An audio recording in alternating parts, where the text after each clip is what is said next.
Esto es Actum Tulu, en particular la guía del guardián. El juego de rol de Actum Tulu viene en dos libros. Por un lado tenemos aquí la guía del guardián y la guía del investigador. La guía del guardián, como podemos ver, es un poco más gruesa que la guía del investigador. Ambas son en tapadura, cartoné, y si le echamos un vistazo rápido, podemos ver la portada de la guía del guardián y la portada de la guía del investigador. Las portadas pueden llevar a confusión. Resulta de que son diferentes de las portadas usadas en la edición en castellano. Si miramos el interior del libro, aquí tenemos el índice.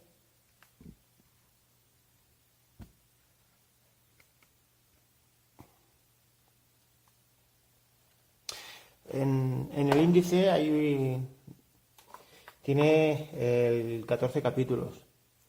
El detalle es que el juego, la edición en castellano de Edge, usa solamente el sistema de Chaosium, el dado de 100 de la llamada de Tulu. De hecho, bueno, en la contraportada podemos ver, por un lado, el sello de Modiphius, el de Edge, quien lo ha traducido al castellano, y el de Chaosium, debido al sistema que usa de la llamada de Tulu. Es el sistema de la sexta edición, la que tradujeron aquí como la edición primigenia. Esto, ¿por qué lo comento? Entre otras cosas, porque la edición en inglés es una edición que es de dos sistemas. Tiene tanto el sistema de la llamada de Tulu, el Chaosium, como el sistema de Savage Wars. Esto implica que la edición en inglés no tiene 14 capítulos, sino 15. Hay un capítulo, que es el capítulo 7, Entra en combate. Ya veremos cuando hagamos el repaso de los capítulos, en el que se tratan diferentes situaciones de batalla, de combate, y cómo gestionarla. Por ejemplo, combate entre aviones, combate entre tanques, combate submarinos, infantería contra vehículos blindados, etc. Todo este tipo de situaciones que en una ambientación bélica como Actum Tulu, que está situada en la Segunda Guerra Mundial, fácilmente nos las vamos a encontrar una y otra vez. Pues bien, en la edición en castellano tenemos el capítulo 7, Entrar en combate, y luego tenemos el capítulo 8, que es Artefactos y tomos. En la edición en inglés tenemos el capítulo 7 y la misma información del capítulo 7 aparece en un capítulo 8 diferente, que engloba la información de Savage Wars. Como que se ha perdido la información referente a este sistema.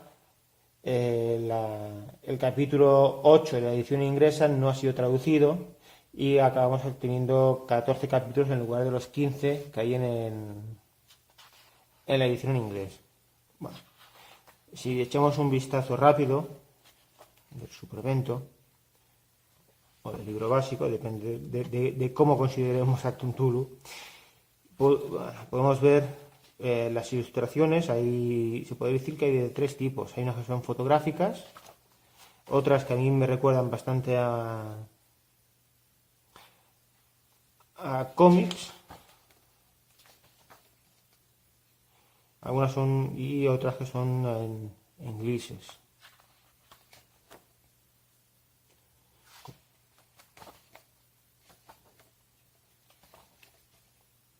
Aquí tenemos otra ilustración fotográfica. A ver si por aquí podemos ver las estadísticas.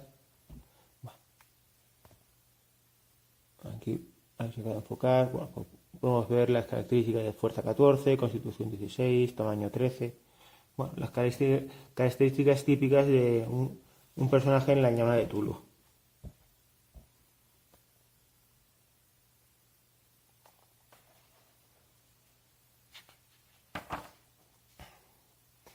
El libro pues tiene unas 200 y pico páginas, 211.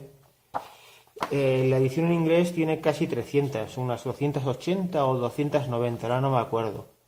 La diferencia de páginas de la edición en inglés a la castellano es, una vez más, la eliminación del sistema de Savage Wars. En la edición en inglés, cada vez que hay información de reglas, cómo usar una habilidad, el valor de un atributo y similares, la información aparece por duplicado, diferenciando entre el sistema BRP o el sistema de Savage Wars. Bueno, regresando a lo que es el libro, pues bueno, podemos ver que es a doble columna, usa bastante los cuadrados laterales para ampliar la información que lo rodea, y sobre todo en los capítulos de objetos, tomos, equipo en general, hay bastantes, aquí los tenemos, hay bastantes tablas. Bueno, en este caso tenemos una tabla de tanques estadounidenses, otra de aviones alemanes, aviones estadounidenses. Dado la ambientación del juego, situada en la Segunda Guerra Mundial, es lógico que haya bastante información sobre el equipo.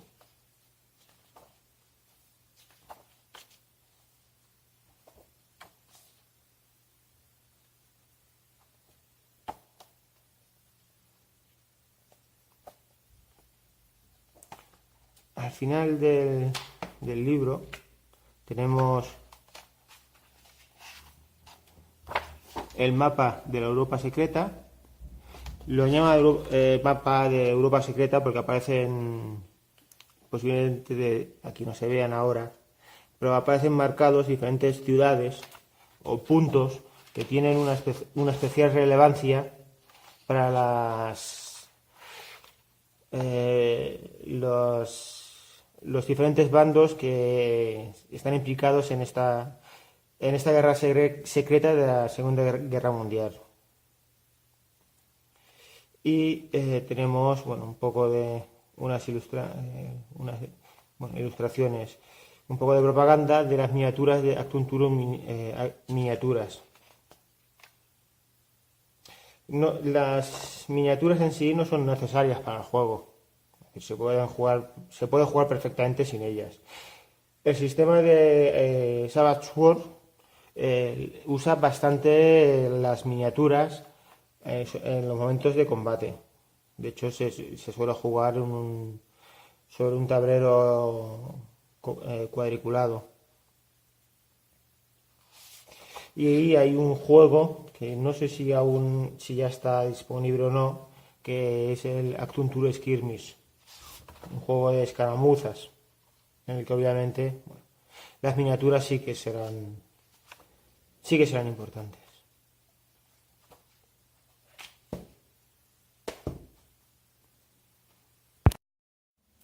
Comencemos haciendo la revisión de los capítulos de la Guía del Guardián.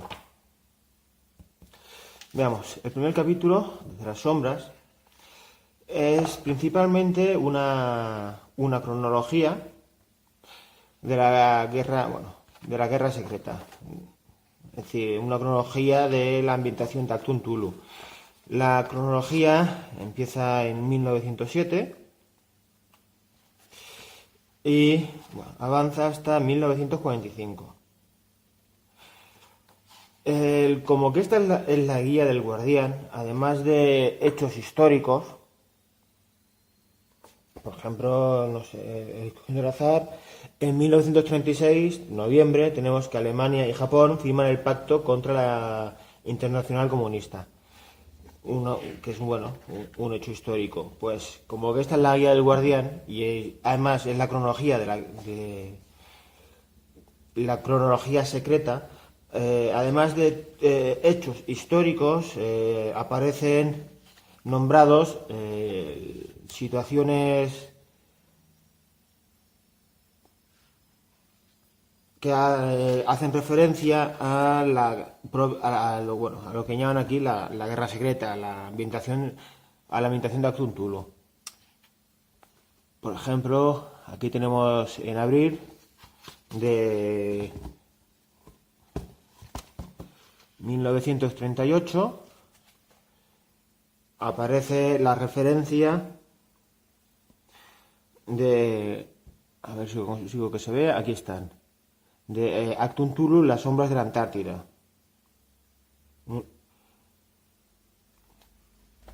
¿Qué quiero decir con esto?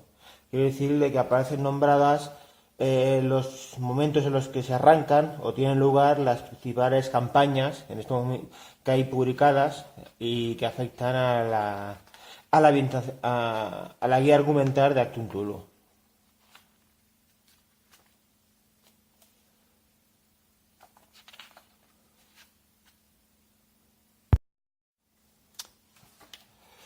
El capítulo 2, dentro del Reich, es una explicación, es otra cronología en la que se nos describen cómo va evolucionando los sucesos importantes que van ocurriendo dentro de la Alemania.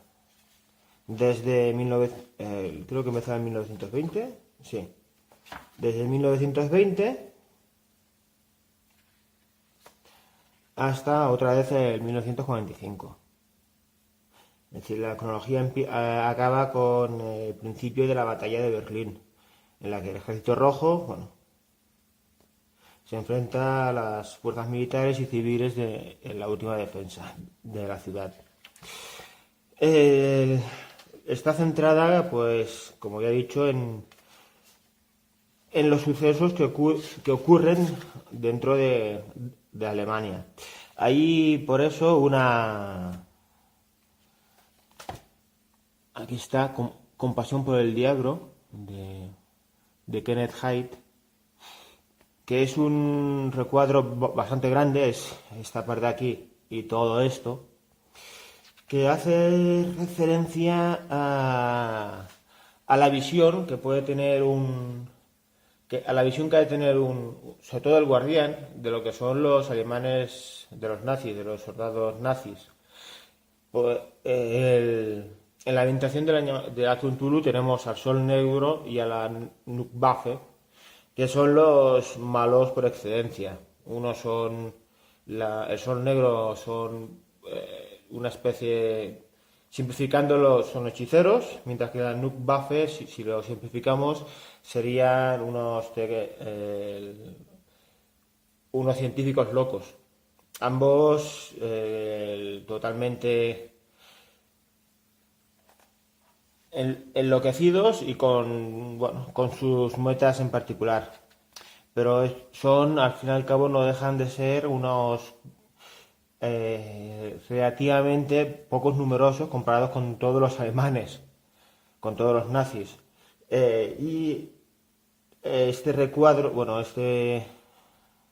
este recuadro lateral tan extenso hace referencia a tener en cuenta que los soldados nazis, a los alemanes de pie, en un principio no tenían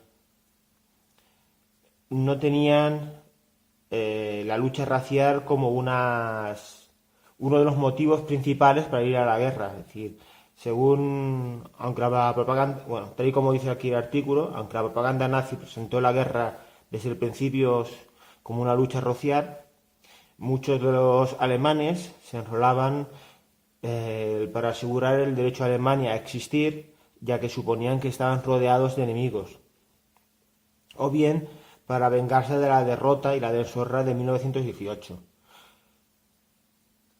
¿A qué viene todo esto? A no considerar a los alemanes de a pie como el mismo recuadro lo comenta, de que no deberían de ser tratados como orcos, como seres sin ningún tipo de moral ni humanidad, y que se pueden lanzar a decenas para que los jugadores sean, bueno, los maten por diversión, que son, recordemos, humanos, y que no que un soldado nazi de a pie, pues si las cosas van mal, puede llegar a rendirse, que tiene una familia, es posible que le espere una novia o unos hijos en su casa.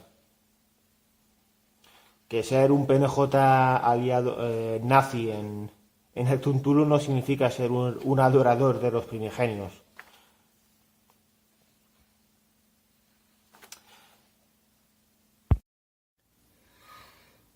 Dulce Hogar es el capítulo tercero de la Guía del Guardián de Cthulhu. Este capítulo nos da información sobre qué sucede en los tres países que forman los aliados. Qué sucede en Inglaterra, qué está sucediendo en Francia y qué está sucediendo en Estados Unidos durante la Segunda Guerra Mundial. Para cada uno de los tres países se nos proporciona una línea temporal con los hechos más relevantes. Empezamos con Inglaterra. Bueno, como podemos ver, comienza en el 22. Y bueno, como línea temporal no hay mucho que decir sobre ella. En principio es a nivel de mes. En algunos casos, como podemos ver aquí, hay señalados días en particular. Es decir, por ejemplo, tenemos el 7 de septiembre, que comienza el gran bombardeo, el 15 que termina la batalla aérea de Gran Bretaña. Son hechos históricos, obviamente, que dan información sobre cómo van afectando a la vida del día a día a los que se quedan en el país y no están en primera línea de trinchera. Una Belle Époque que no es lo tanto, que no es tanto, es la guía temporal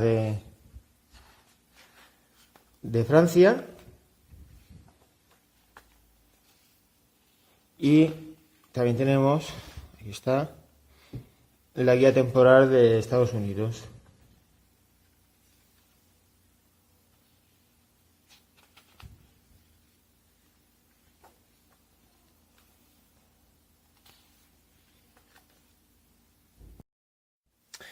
El cuarto capítulo de la Guía del Guardián se titula La otra guerra secreta.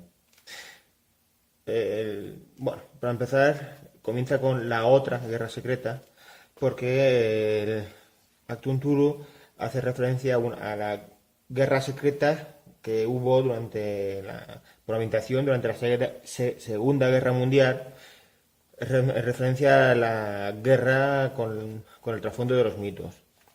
En este capítulo, la otra guerra secreta, hace referencia a las organizaciones de espionaje y contraespionaje que estuvieron involucradas, tanto para los británicos, estadounidenses, franceses y alemanes. Y de hecho también hay referencias a organizaciones de espionaje de otros países.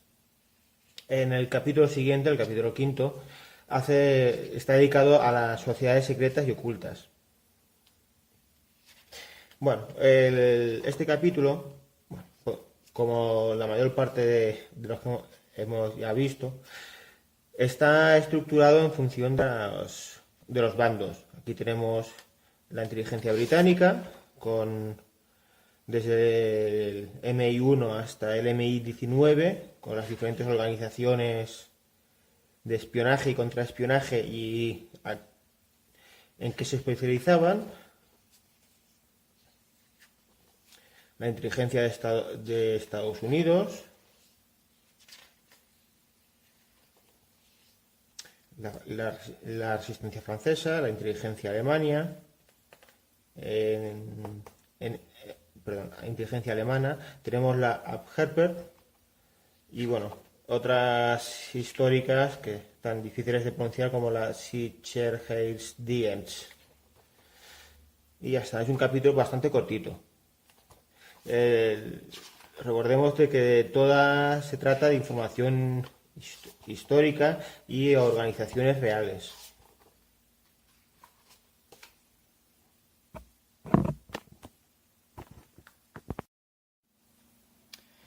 El capítulo 5 de la Guía del Guardián de Cthulhu se titula Sociedades secretas y ocultistas.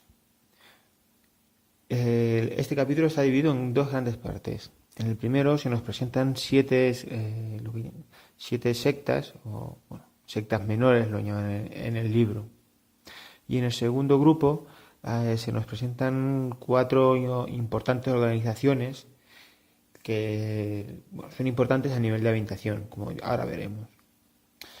El capítulo empieza con las sectas menores, que están diferenciadas según el país en el que residen. Tenemos a Estados Unidos con los hijos de Roanoke, que hace referencia a la colonia perdida de Roanoke,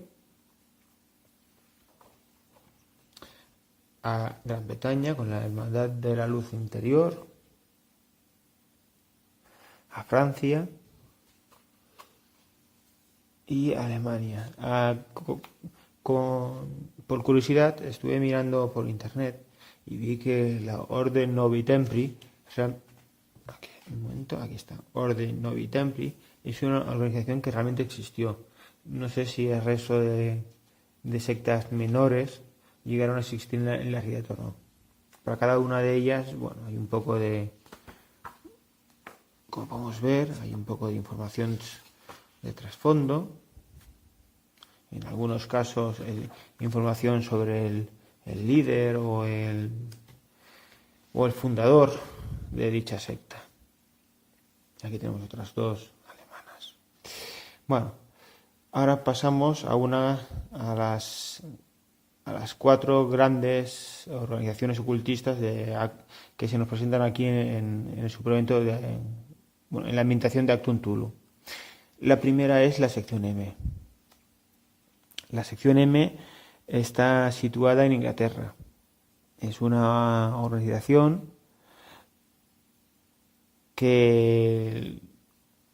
cuyo principal objetivo es evitar que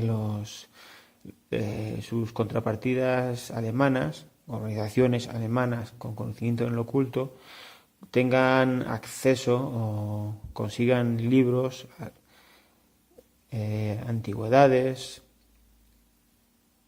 conocimientos de lo oculto, ya sea para hacer acciones dañinas contra la humanidad o sencillamente ponerlas a disposición del Tercer Reich como armas. A diferencia de las sectas menores o organizaciones ocultistas menores, la sección M ya está presentada de una forma bastante más extensa, ya que es una organización que tiene una gran importancia a nivel de ambientación de Actum Tulu. Es bastante posible que los jugadores empiecen siendo partícipes de la sección M o después de la primera misión acaben siendo reclutados por la sección M.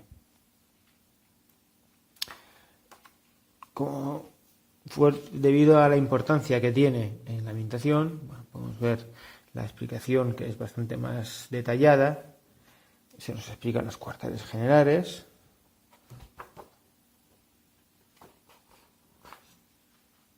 las figuras clave, es decir, personajes importantes dentro de la organización, que ya podemos ver que son unos cuantos. Y pasamos a la segunda organización, cuyo nombre será sin duda conocido para los jugadores de Delta Green, Majestic.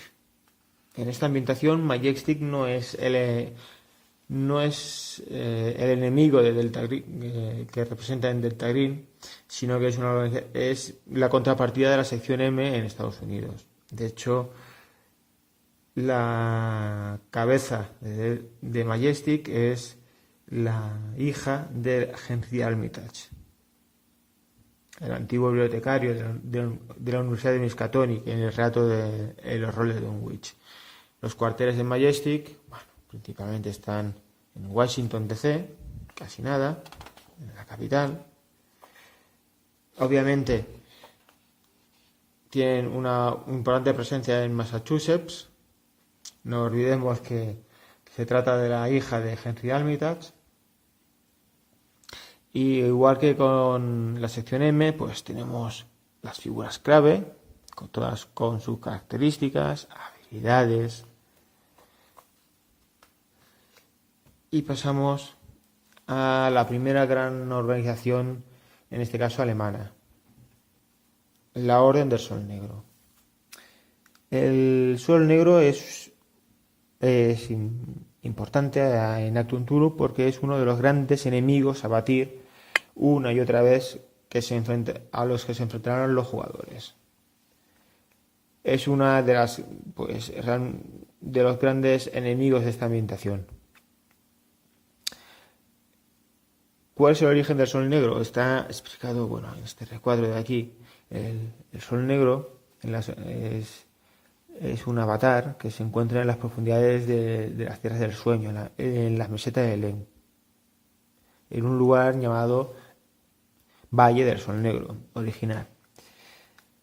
En este lugar hay un valle bañado por un sol negro que debe provocar la locura a todo el que camina bajo sus rayos. Uno de los hubo un importante ocultista alemán que consiguió llegar a este lugar y enloqueció bajo los rayos de este sol.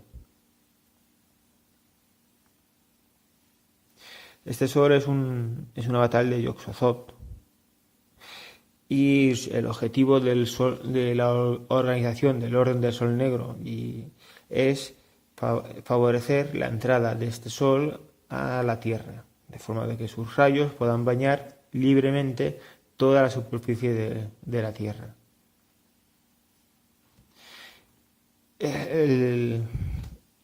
La Orden del Sol Negro, pues como que es una de las grandes organizaciones más importantes de esta ambientación alemanas, o es uno de los grandes enemigos.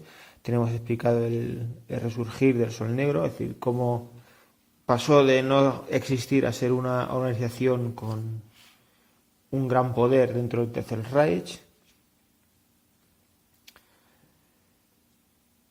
Hay podemos ver que hay bastante información.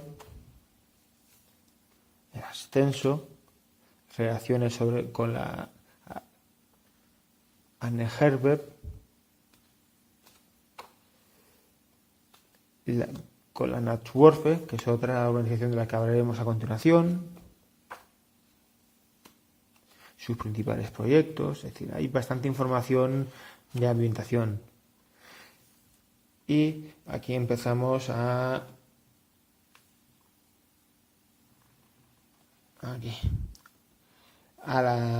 la chicha de cara a los jugadores.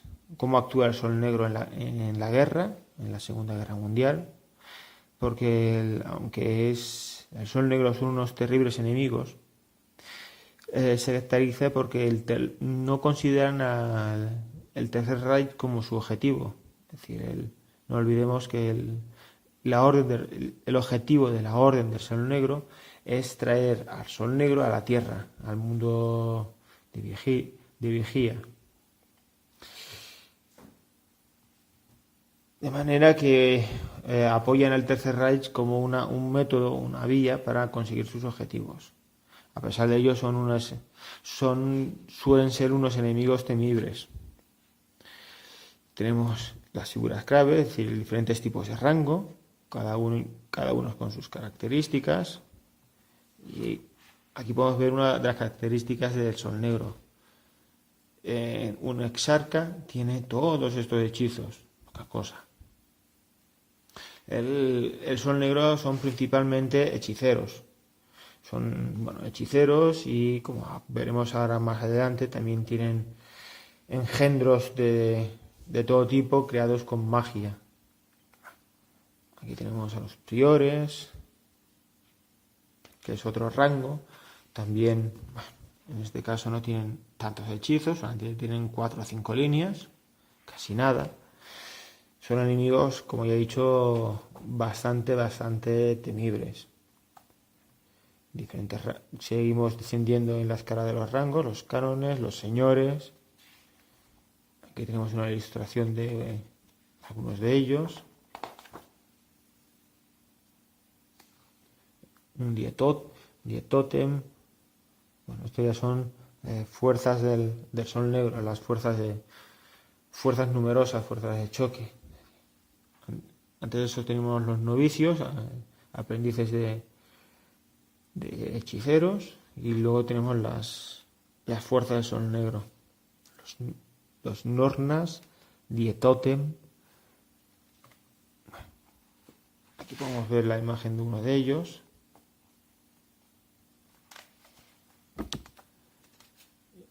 Y bueno, otro ser con un nombre prácticamente impronunciable.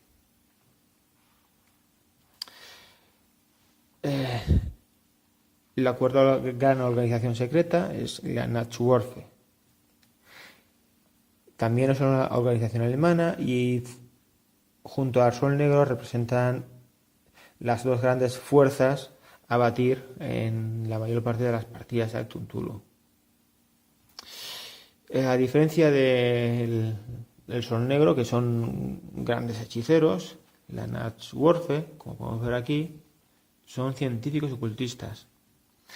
Es decir, usan el conocimiento del oculto, el conocimiento de los mitos, de tomos, de antigüedades, de hechizos, para mejorar o crear nuevos dispositivos que van desde armas hasta vehículos.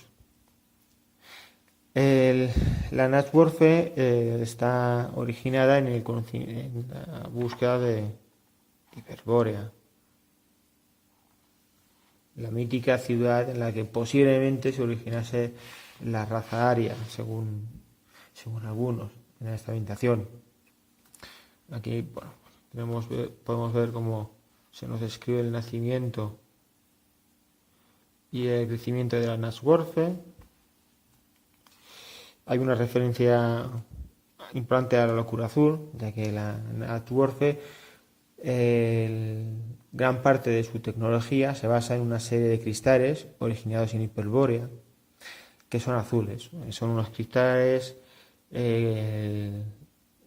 con un gran poder y una gran versatilidad. Se pueden usar desde supercombustible hasta como componente de todo tipo de engendros mecánicos. El problema de estos cristales azules es que aquellos que están cerca de ellos, y cuanto mayor sea la cantidad, estarán más afectados por download. De manera que usar estos objetos tarde o temprano acaba provocando un tipo de locura. Fortalezas de la Nachtwürfe. Bueno, no lo he comentado antes. El Sol Negro también tiene una importante fortaleza. Y de hecho es tan importante de que solamente la fortaleza del Sol Negro, su sede, está solo parcialmente en el mundo de Vigilia. La mitad de la fortaleza se encuentra literalmente en las tierras del sueño, como no, en el Valle del Sol Negro. Bueno, regresando a la Nachtwürfe, tenemos la descripción de sus principales fortalezas. Y luego pasamos a su comportamiento en la guerra. Es decir, la Nachtwürfe, a diferencia del Sol Negro, sí que apoya directamente y de forma consciente y deliberada al Tercer Reich, con lo que es una importante fuente de tecnología para el Tercer Reich.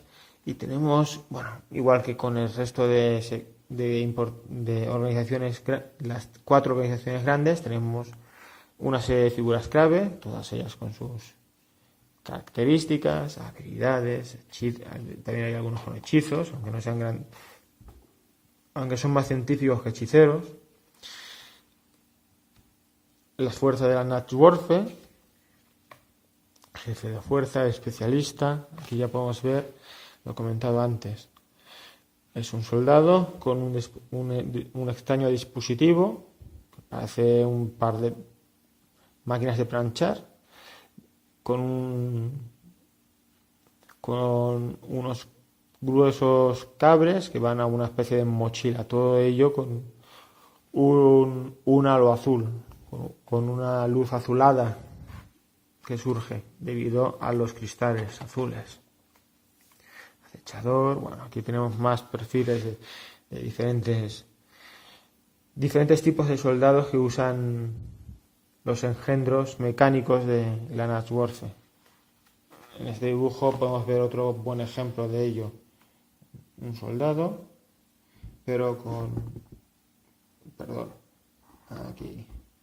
un arma con una extraña luz, y además el soldado posee, bueno, pues un cargador, algo en la chaqueta y unas gafas, todas ellas emitiendo una luz azulada. No deja de ser representativo que los últimos 2 perfiles de la Nachtwaffe sean justamente el investigador de campo y el científico, haciendo hincapié una vez más en lo que he dicho, que la Nachtwaffe son principalmente científicos que usan la tecnología, son más que magos. El capítulo 6 de Actu Cthulhu, la guía del guardián, se titula Aviones, trenes y otras cosas que hacen boom. En este capítulo se habla principalmente de equipo. Inicialmente se habla sobre medios de transporte, dado que las partidas suelen, la ambientación es una guerra a escala global, es bastante importante saber cómo ir de un punto A al punto B, teniendo en cuenta que puede ser necesario recorrer todo el globo.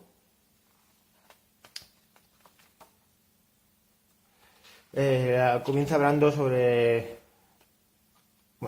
por carretera, pero rápidamente pasamos a hablar sobre barcos mercantes, cruzar fronteras,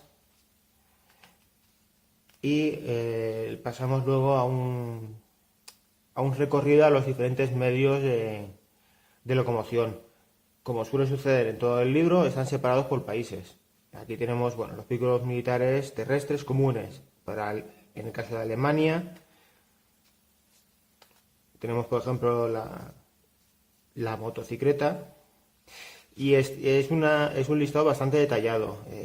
Como ejemplo de ello, el Panzer, aparece descrito el Panzer 1, el Panzer 2, Panzer 3, Panzer modelo 4, el Panzer 5, el Panther, el Panzer 6, el Tiger. Es decir, es una lista bastante detallada. Estados Unidos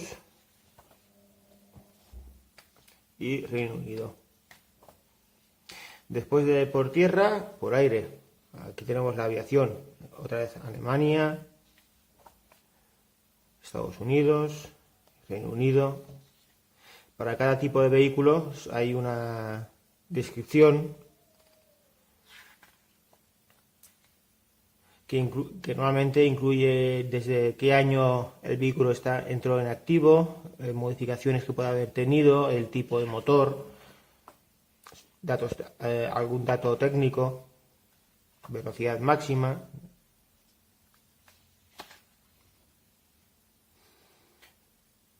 navíos militares, acorazados, cruceros, destructores, portaaviones, lanchas, botes, en fin.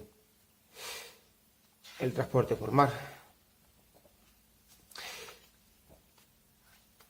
Cuando acabamos con los medios de transporte, pasa al equipo común.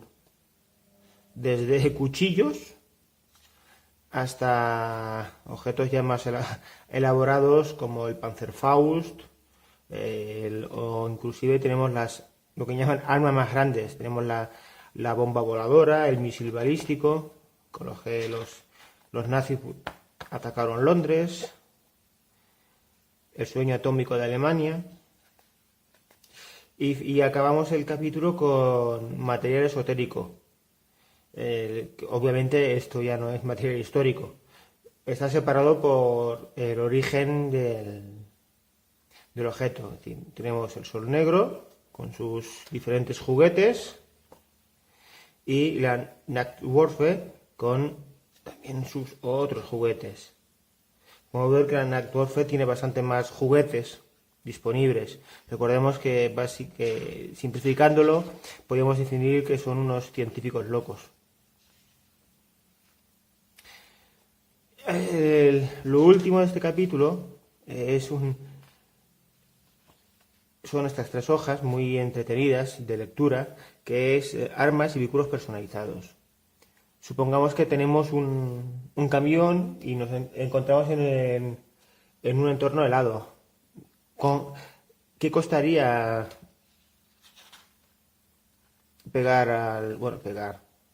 ensamblar al camión una pala frontal? Es decir, este capítulo se trata de modificaciones que se pueden hacer a un vehículo para adaptarlo a un uso diferente al habitual, ya sea, principalmente por necesidad, obviamente. El capítulo 7, Entrar en combate, de la guía del guardián de Cthulhu, trata sobre diferentes situaciones en las que nos podemos encontrar en esta ambientación. Normalmente los combates de la llamada de Cthulhu son tiroteos entre jugadores y gáster, jugadores sectarios, persecuciones en coche. A veces algún investigador decide lanzar un cóctel molotov o dinamita contra un Shoggoth o algo similar, pero no suelen pasar de este punto. En Cthulhu nos encontramos en la Segunda Guerra Mundial y además los jugadores son soldados, es decir, están involucrados tanques, aviones, barcos de todo tipo, submarinos. Las posibilidades de las diferentes combinaciones en un combate son bastante más numerosas. Para ofrecer una serie de consejos y maneras de gestionar estas situaciones, tenemos el capítulo 7. Comienza con el combate aéreo. Es un combate que, tal y como recuerda el libro, es de vital importancia el tema de la velocidad y de la posición. De manera que los pilotos, se permite realizar las acciones de maniobra para intentar conseguir ventaja, es decir, lo que sería ponerse en la cora o una posición más elevada. Atacar, en las cuales se tiene en cuenta si se está atacando a un avión sobre el que tenemos ventaja o no.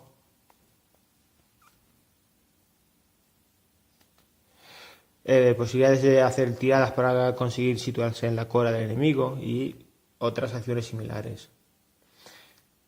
También tenemos la opción de huir. Obviamente los aviones rápidos o los días nublados facilitan esta decisión. Y como que nos encontramos en Cthulhu, no solo hay aviones en los cielos. También nos podemos encontrar con criaturas voladoras.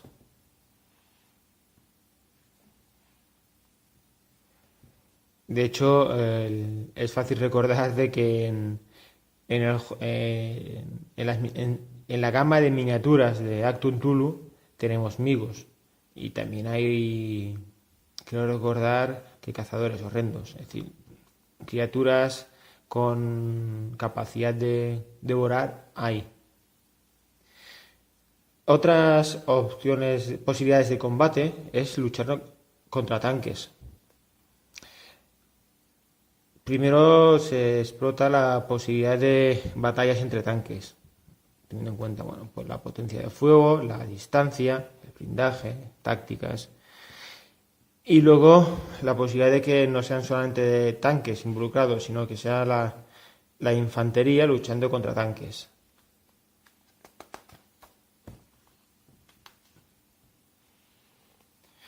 También tenemos artillerías, minas, ataques de terciero, es decir, los bombardeos, aviación contra infantería o contra tanques, búnkeres y otros objetivos fortificados.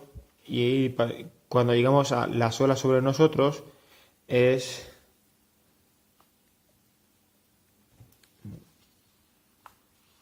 el tratamiento del el caso de que nos hayan lanzado torpedos estando en el mar. Una posibilidad que se pueden tener los jugadores es que si se encuentran en una batalla masiva, o por decir una manera, un pequeño grupo de personas podrían llegar inclusive a pasar desapercibidos, es decir, evitar el combate. Seguramente si hay un gran número de tanques enfrentándose con otro grupo de tanques, 4 o 5 soldaditos a pie que mantienen sus cabezas bien agachadas, pues podrían pasar desapercibidos. También puede ser que el oficial de mayor graduación deje de estar operativo y alguien tenga que asumir el mando, ya sea en el aire, en el mar o en el campo de batalla. Son diferentes situaciones bastante interesantes. Lo más interesante de este capítulo sería, la forma que yo creo que sería más interesante de jugarla o de usarla sería que el guardián tuviese en cuenta las posibilidades de combate que se va a tener en la sesión de la partida y echarse un vistazo a los consejos y la información que proporciona este capítulo, porque es bastante interesante. El capítulo 7 ya es de forma independiente a la edición en castellano, tiene una particularidad, y es que en la edición en inglés, el capítulo 7 era también dedicado solamente al sistema de la llamada de Cthulhu. En la edición en inglés, el capítulo 7 era el único que estaba duplicado, por decirlo de una manera.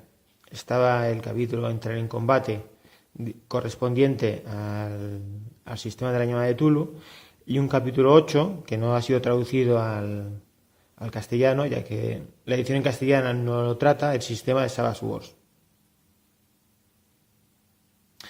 Es decir, ¿qué quiero decir? Que los jugadores que vayan a jugar con los guardianes que vayan a jugar a Achtung Cthulhu con Savage Worlds han de tener en cuenta que no se trata solo de convertir la información de este capítulo, sino que hay un capítulo totalmente independiente en la edición en inglés,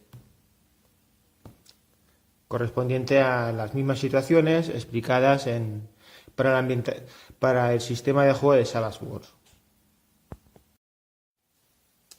El capítulo 8, Artefactos y Tomos, describe, sorpresa, artefactos y tomos. Entre los artefactos tenemos objetos que son de uso humano, ya sea por el Sol Negro o la Nacht Warfare principalmente, aunque también tenemos armas y otros objetos arcanos de aquí están de, bueno, de uso no humano. Es decir, tenemos a los yitianos, biocapas migos, espada de Shagai, transcolocador de materia amigo, de los antiguos. Es decir, no todos son meramente humanos. Y bueno, en referencia a los libros, pues poco más que decir. Cada libro tiene su descripción, sus estadísticas, hechizos que poseen, lo típico. El capítulo 8, bueno, es un capítulo bastante pequeñito.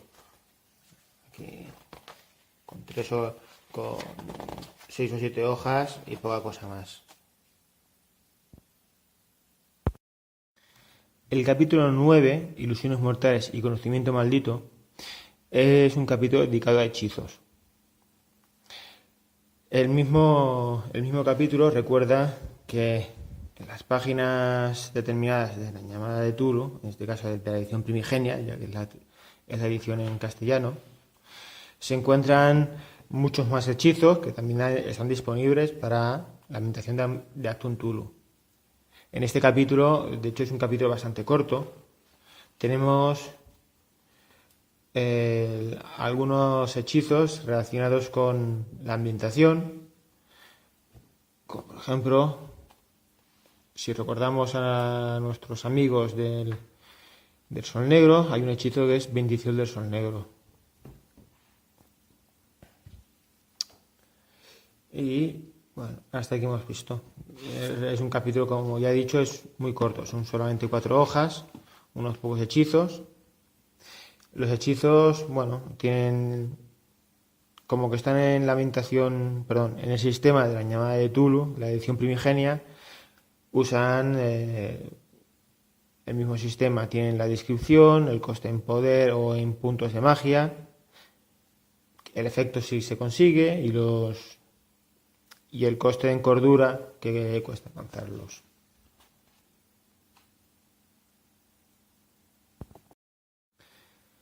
El capítulo 10, Horrores y monstruosidades, es el bestiario. En esta ambientación, en la ambientación de Achtung Tulu, ahí puede aparecer en un principio cualquier ser de los mitos de Tulu, tal y como lo tenemos en la edición primigenia de la llamada de Tulu, ya que es el mismo sistema. Lo que sucede es que la propia ambientación favorece de que aparezcan unas criaturas nuevas que están descritas en este capítulo. Estas criaturas nuevas tienen la descripción idéntica a la llamada de Tulu. En estructura tienen una descripción, el valor en características, la bonificación al daño, movimiento, ataques, armadura, hechizos y bueno, cordura, habilidades, pérdida de cordura y reglas especiales si tocan.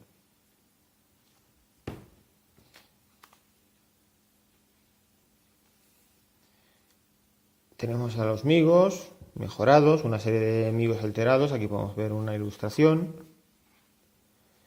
Y bueno, de estos servidores de Nexocep tenemos inclusive tenemos miniaturas en la gama de Achtung Tulu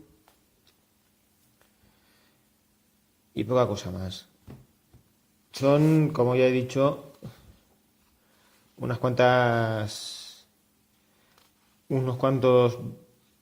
monstruos y criaturas propios de la ambientación. No significa que sean los únicos que puedan aparecer. Obviamente, el mismo capítulo te recuerda que en la edición primigenia existe el apartado de criaturas de los mitos, el de dioses de los mitos y el de animales y monstruos. Todos ellos son completamente compatibles con esta edición de Achtung Tulu.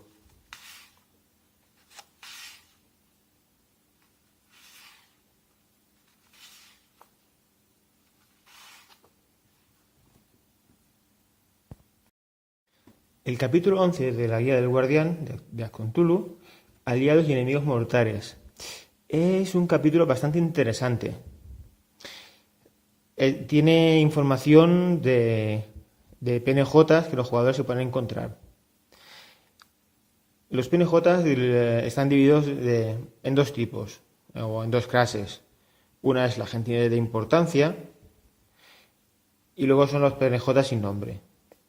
En gente de importancia tenemos ordenados por nacionalidad, comenzamos aquí, como podemos ver, con los alemanes, a personajes históricos. Como son personajes históricos, no tienen características, solamente una descripción con, fecha de nacimiento, fecha de muerte y la descripción de por qué son importantes. Destaca que tenemos obviamente a Adolf Hitler, a Rudolf Hess y algunos más. A los británicos, con Churchill en la cabeza, todo está, aunque tenemos a los estadounidenses, con Hoover, Patton, Roosevelt, los franceses. Todos ellos son personajes históricos que o bien los jugadores con un poco de suerte podrían llegar a encontrarse o pueden sencillamente ser nombrados en una partida. A continuación llegamos a los PNJ sin nombre, la gente de la calle, que es también muy interesante para el guardián. Esto es una lista de diferentes PNJs que pueden llegar a aparecer. Y es una lista bastante exhaustiva, tanto en las profesiones de ellos como en qué localizaciones pueden aparecer. Por ejemplo, comenzamos con Reino Unido, están ordenados también por países, que tenemos agente de policía, corresponsal de guerra, ahora veremos más. Y todos ellos tienen una descripción, las características, bonificación al daño, ataques, habilidades y idiomas. Teniendo en cuenta que tenemos agente de policía, corresponsal de guerra, como ya hemos visto, detectives, repartidores de correos, extraperlista, terrateniente local. Es decir, hay muchas que no están ni siquiera directamente relacionadas con la guerra. Vigilante de ataques aéreos, voluntarios de diferentes tipos. Es decir, es bastante extensa. PNJs en la Europa ocupada, combatiente de la resistencia, colaboradora, gendarme o policía, partisano guerrillero, refugiado, de la Alemania nazi, la Gestapo, la Hinterjuden, o como demonios se pronuncie. En Estados Unidos tenemos a un detective privado, un federal, un gángster, operario de fábrica. Son PNJs que ni siquiera pueden estar directamente afectados con la guerra y que los jugadores se lo pueden encontrar o en tiempos de paz, en algún escenario que regresen a casa o sencillamente infiltrándose en territorio enemigo y pasándose por civiles. Y además de PNJs tenemos también localizaciones que están descritas de una forma similar. Es decir, son localizaciones genéricas que tienen su descripción, ubicaciones de ejemplos de ocupaciones, es decir, qué profesiones van a tener la gente que esté aquí y posibles PNJs. Por ejemplo, tenemos un aeródromo, obviamente son importantes en la Segunda Guerra Mundial, con diferentes ejemplos. Tenemos uno de la RAF, ahí nos he nombrado otro de Arizona, otro de Francia y en Berlín. Las posibles ocupaciones: aviador, enlace, especialista, capellán militar, especialista, músico, intérprete, sanitario, secretaria, tripulante y diferentes PNJs. Territorial auxiliar, corresponsal de guerra, extraperlista, federal, auxiliar de servicio. Y la lista de ubicaciones, de localizaciones es bastante interesante. Tenemos un aeródromo, un astillero, una base de ejército. Y como que no todos están relacionados con la guerra, tenemos una casa de campo, en la cual aunque directamente no está relacionada con la guerra, los jugadores podían verse involucrados durante una búsqueda de un lugar seguro, una granja, un hospital, que seguramente los jugadores acaban visitando más de una vez, si tienen suerte, una instalación de investigación, un pueblo industrial, una universidad. Bueno, el capítulo 12, Ideas para aventuras, es lo que dice ser, ideas para aventuras. Muchas de estas ideas están acompañadas con una cabecera de periódico o un recorte de prensa, una noticia corta, que sería la idea en sí, tal y como se le podía presentar a los jugadores. Es decir, que les llega de primera mano, que les atrae tanto la atención como para ir a investigar qué está sucediendo.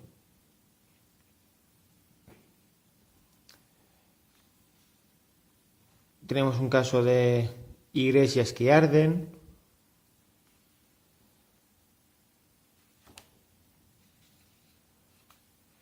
de convoyes que desaparecen,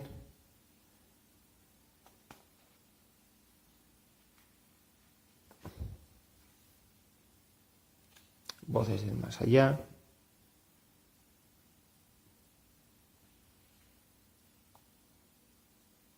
Bueno.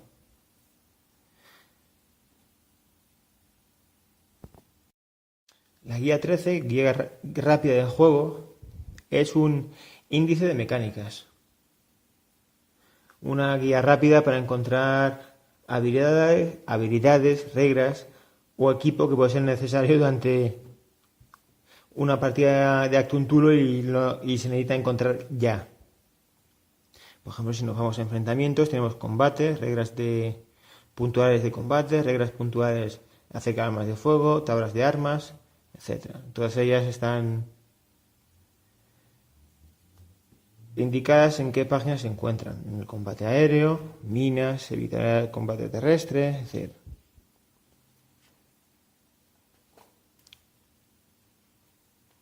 Un índice rápido de mecánicas. El capítulo 14, fuentes recomendadas, también es bastante autoexplicativo. Dado que la ambientación de Actum Tulu es la Segunda Guerra Mundial, tenemos gran cantidad de películas y series de televisión, de libros, de páginas web, que proporcionan información. También se comentan juegos de rol, diferentes museos y monumentos, y páginas web de Francia, Alemania, bueno, una gran gama de países con información sobre este periodo histórico. A mí lo que más me ha llamado la atención es que si nos vamos a películas y televisión, tenemos algunas películas que seguramente tendrán una gran parte de hechos históricos, como la historia de Coltid, El día más largo. Creo recordar que también estaba El hundimiento, aunque ahora no lo encuentro.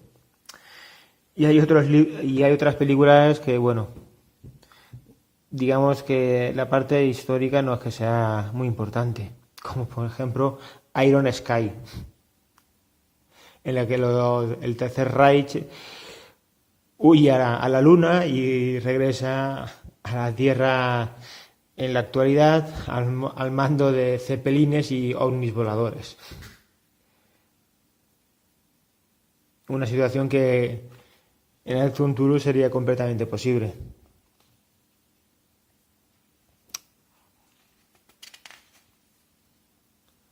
Y finalmente, bueno, tenemos el índice, no hay mucho que decir, un poco de propaganda sobre el Actum Tulu miniaturas, los set de investigadores, podemos ver a los villanos del Sol Negro, los villanos de la Nachtwölfe,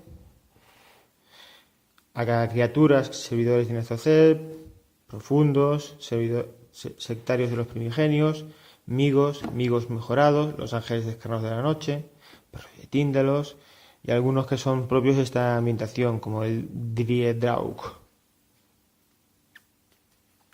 Y acabamos con un mapa de la Europa de 1941. Este mapa es para el guardián, no para los jugadores, ya que aparecen, aunque el mapa es la situación de la guerra en el 41, aparecen marcadas ciudades que son por ambientación, son secretas. Por ejemplo, aquí tenemos la guarida del lobo, que es la sede de la Nachtwölfe. Y aquí tenemos la sede del Sol Negro.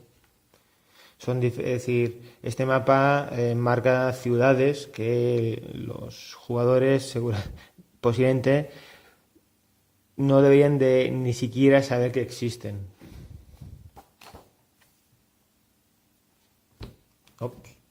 Así.